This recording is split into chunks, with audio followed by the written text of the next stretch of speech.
all of this. And create that as prefabs, and then sort of just drag that into there and make that as a prefab. Then all you need to do is say, if you've got, like, I don't know how many you've got, but say 10 or 15, then all you do is instantiate this prefab Right. for the number of ones you've got. But as long as actually, I probably shouldn't have done that one. Let me undo that. Can I? I'll just delete that. No, it's not happy. Yeah, that's because I should have broken it apart first. Yeah. So basically, I should have perhaps created an empty here and dragged them into that, and then drag that into the prefabs, basically.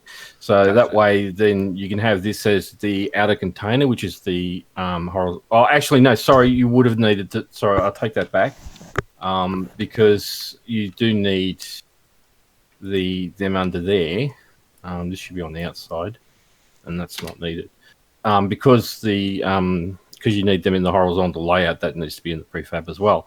But then what you would do on the outside is you can have another game object which has the vertical layout, right? Mm-hmm. And you can do the same thing. You can put in your spacing of, say, 20, and then drag this into the vertical layout. Okay. I said drag that into the vertical layout. Thank you very much.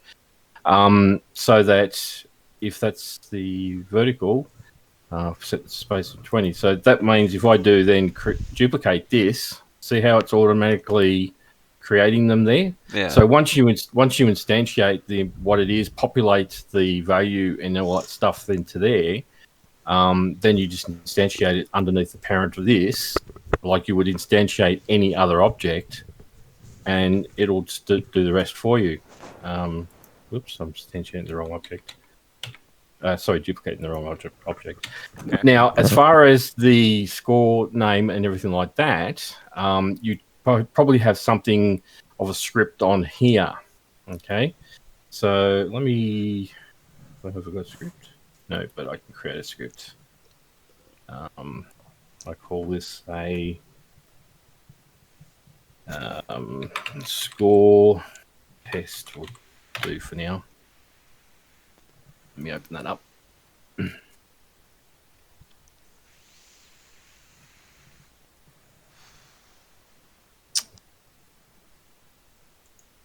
I don't know why. I might have to uninstall and reinstall my Visual Studio. It's getting fairly problematic for me these days. So this is what I was talking about, the Windows. Yeah. Like, I don't need to know that the mouse down was pressed anywhere along the line. Just do what you have to do and just leave me alone. Okay, so what you basically want to do is that this script will go onto the parent of this one here. So this one being the horizontal layout group, which will have your number, the name of the person, their score, for instance, right? Right. So I would put this script onto there, okay? And then I would go and I would say, I sometimes get this wrong, but it's using TM Pro. Yeah, I think that was it. I had to add that to my code. Yep. And then all you do is, and I always get in the habit of doing serialized field, private, and then you'll just do text mesh pro GUI, and then give it a name of, say, position, and then just do the same thing for name and score. Okay. Now, when you expose them that way, and I come back here, you'll find, wherever it updates, that I've now got the position, name, and score. And all you need to do is just change them over like this. and then save that as a prefab. And that way that anytime you instantiate this, then when you come into here, you can just basically say, oops, wrong key. Shit. I'm doing this in the semi-dark here because it's very late. So I can say load data or something like that in the start menu. And just for argument's sake, I can just say, position dot text equals 1. And then I can say name dot text equals someone's name.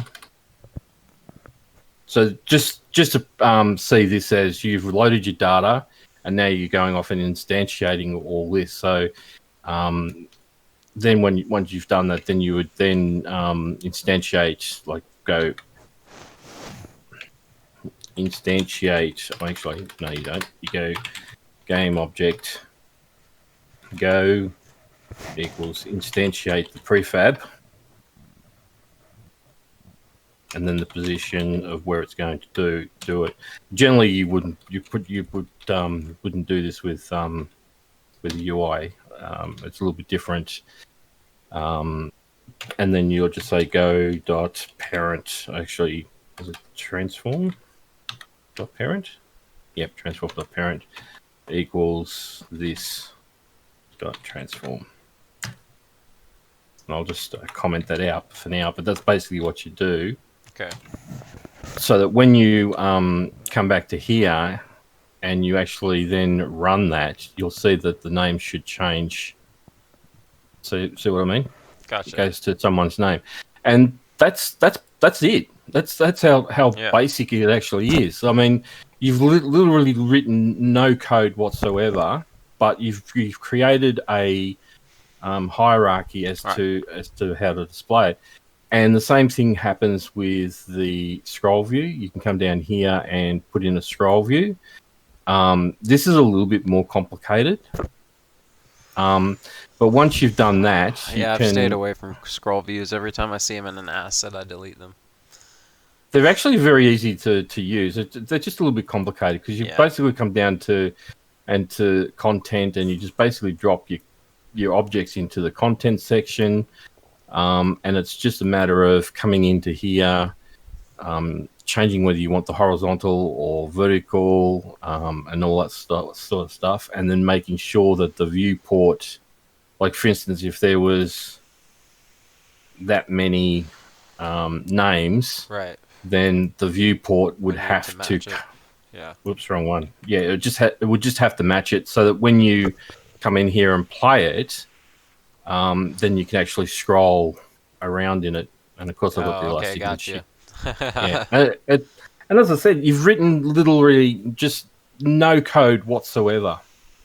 And that's how easy it is. All right, I appreciate that. I think I got it now. Yeah. As I said, I'd go down that route more because it's so simple. It's not funny. And the new way of doing it, which is, I can't remember what they call it, is actually CSS based. Is what based? CSS. Oh, I have no idea. Well, if you're familiar with HTML, it's cascading style sheets. I'm not. So I've been coding as long as I'm using Unity. Just about a year. Fair enough. Yeah, well, basically, when you look at a web page, you've got your HTML elements basically tells you what to put on the screen, but the cascading style sheets actually dictate as to how that information is then displayed on the screen. Gotcha. So this is basically the same thing. It's basically a way of saying, we're going to make it a lot easier for developers to do. But it's sort of a lot easier than doing it this way. So it's basically node based. Well, I appreciate it, man. As I said, it's so simple. It's just, it's not funny. Yeah. Well, it is funny because it is so simple.